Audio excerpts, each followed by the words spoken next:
আজি বহুদিনৰ মূৰত আকৌ এটা বিয়া মিনি ব্লগ লৈ আহিছোঁ।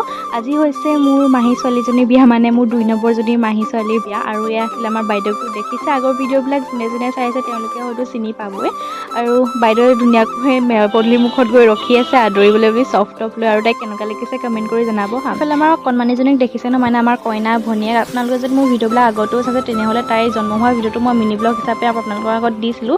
যদি নাই চোৱা তেনেহ'লে চাই ল'ব। যিহেতু খানাটো মেইন, সেইকাৰণে চিধা আহি পিনি অলপমান বহি চিধা খানাতে পৰি গ'লো। আৰু খানা চানা খাই অকণমান বাহিৰলৈ ওলাই আহিলোঁ, যিহেতু অকণমান সন্ধিয়া হৈ আহিছিলে। সেইকাৰণে বোলো বাহিৰলৈ যাওঁ, অকণমান ফটো চটো দুকপিমান মাৰোঁ। বেছিকৈ মাৰিবলৈও নহ'ল, 2টামান ৰিল বনালোঁ। আৰু তাৰপাছতে দেখিছেই নহয়, এতিয়া পূৰা আন্ধাৰে হ'বলৈ হ'ল। ঘৰলৈ যাবলৈ বুলি ওলাই আহিলোঁ আৰু চবকে বাই বাই দিছোঁ। আৰু যিহেতু ওলাই যাবলৈ লৈছোঁ, সেইকাৰণে চববোৰ জেঠাই মহা মাহী চব ওলাই আহিছিলে আমাক বিদায় দিবলৈ। লগতে দদৌকো লৈ আহিছিলোঁ আমাৰ ঘৰত 2 দিনমান থাকিবৰ কাৰণে। তো আজি মিনি ব্লগটো ইমানে কেনেকুৱা লাগিলে চাই কমেণ্ট কৰি